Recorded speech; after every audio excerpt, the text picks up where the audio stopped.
guys, welcome to gymnastics. It is Friday. I am guessing by the time this gets posted, it's going to be Saturday before you get to see it. I hope you are enjoying the YouTube videos and that you're continuing to work on your conditioning and your stretching and your flexibility and your balance skills and remembering some of the names of those body positions and different things that we talked about. Today's lesson is going to be for all of our gymnasts, so I'm going to start with our toddlers and work all the way up through our advanced team kids and boys and girls. So I am going to be doing a bars lesson today. Obviously, I don't have a set of bars here at my house. I doubt that you have a set of bars at your house. Some of you might. But today, all we're going to use for our bar lesson is a broom. A broom or a mop or anything that you've got that's got a handle that you can hang on to, because that's what we're going to be working on. We're going to work on showing you some different things that you can work on at home to help with your skills when you get to the gym.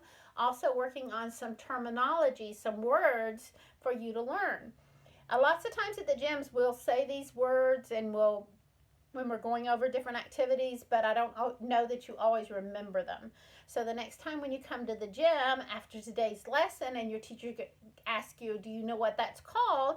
You can be the one that raise your hand and say, I do, because you saw this lesson today. So I hope that that will be helpful for you, and I also hope that going over some of these positions and seeing them will help you also when you get back to the gym to correct your form on the activities that we're doing. The first lesson I'm going to start with is for our toddlers, for our little bitties. So our older kids, you can run and get your broom if you want while we're going over this part with them. So moms or dads or grandmas or grandpas, I'm going to get you to sit in a straddle or sit with your legs open, and you're going to have your little one in front of you. And then you're going to have the broom in front of them, or our bar. I'm just going to call it our bar. And what we're going to work on is getting them to grasp and hold on to the bar.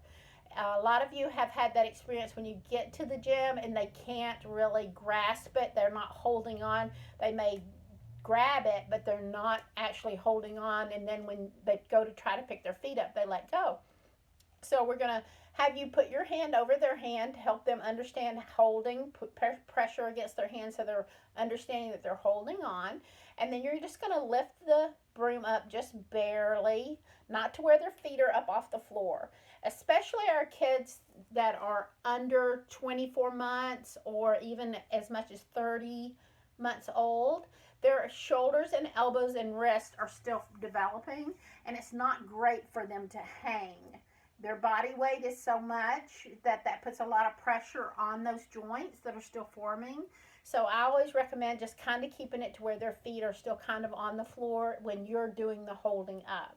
Also, by keeping their back to your chest, if they do let go, you can pull them into you and keep them safe, whereas if they're facing you and they fall backwards, then you're not going to have them. So that's going to keep them nice and safe. So we're just working on getting them just to barely work on holding on to the bar and not letting go of the bar. The other skills that we're going to work on today, you can also work on with your littles. It's designed more for our older kids, but it's great for them to start working some of these things as well. So our next lesson we're going to talk about is grips. And the majority of the gymnastics that we do, you use an overhand grip, and that's with your knuckles on top and holding the bar out straight with your hands down like this. Some gymnasts are going to use their thumbs on top. Some gymnasts are going to use their thumbs underneath.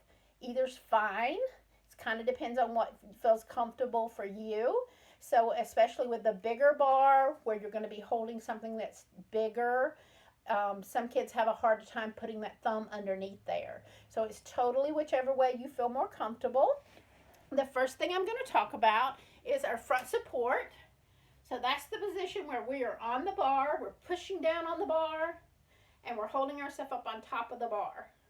So when you're doing this, hands are forward, you're pushing the bar down on your thigh, not resting it on your stomach, and your arms are straight, and you have a tall neck, like we say, a giraffe neck, a tall neck. You're not letting your shoulders creep up into your head. You're pushing your shoulders down, and you'll hear us say push down on the bar or show us your neck. So that means that you're letting those creep up.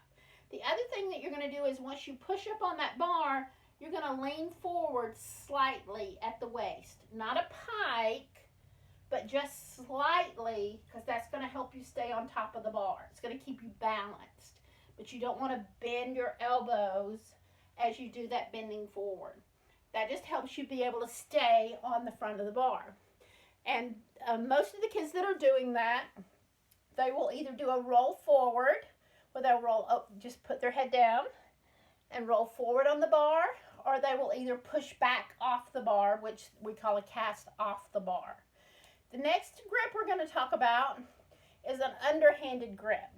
So with this grip, you can see my fingers are on top, and there again I have my thumbs on top. Some kids are going to roll them under, have mine on top.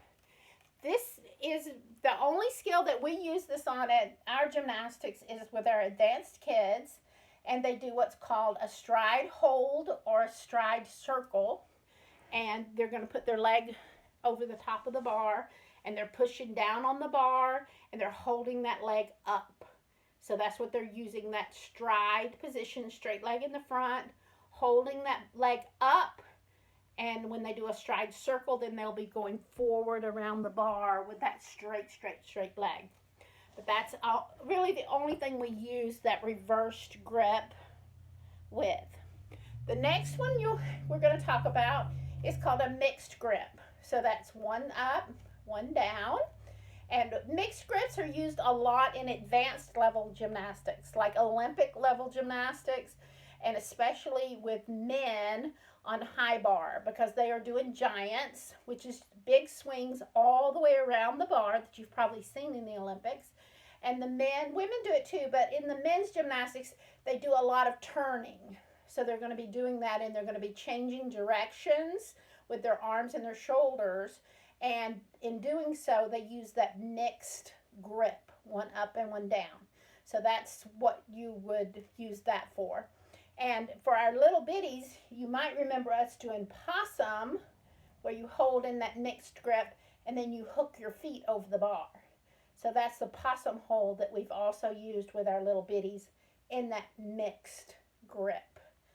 The next thing we're going to talk about is our soul circle dismount or soul circle hold. Our little bitties also call it a spider hold.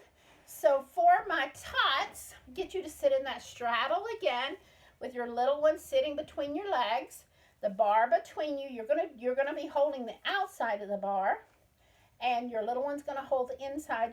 We're gonna do hands together, and I always like to say together means touching, because sometimes together to them means at the same time.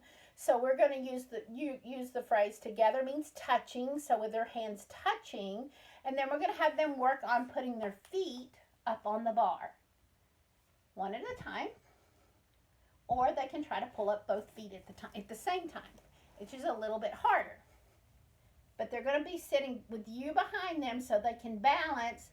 Their bottom is still going to be on the floor, so they can lean back into you. You're still holding the broom, and that way that keeps them, if they bend their arms, it's not going to hit them. You've got control. And then if they pull their legs down, they're still between you and the bar. So that's our spider swing. Most of the time at the gym, that's kind of just a bent leg, just like that. That's what they're doing at the gym in that position. So we're working on doing that with straight legs. So our older kids, our 5s and up, by yourself, with your broom, you can work on that position. And you can work on, like we practiced last week with the straddle V-sit, doing it at the same time. Or you can work on trying to do 1 foot at a time. To me, that's a lot harder to do one at a time. But you can try it both ways and see which way is easier for you. Remember, you are pulling the bar toward you, and you're pushing with your feet. That action is what helps you balance. So that is your soul circle that you're working on. Eventually, especially at an advanced level, more advanced than we're doing right now, you'll be doing a cast to a straddle onto that position and a dismount from the bars. So for now, we are just working on soul circle swing, which is that straddle position, hands together, holding on to the bar, feet in a straddle, pushing on the ends. There again, you can get in that butterfly position with your feet and open up and hold that way. And that may be a little bit easier for you. But either way, that's a great exercise for you to work on. A great exercise to work on. That's all for today. I hope you enjoyed our lesson, our little bars lesson that we did today. I will see you again really soon, and I hope to see you back in the gym in the next few weeks. Have a great weekend, and I'll see you next time.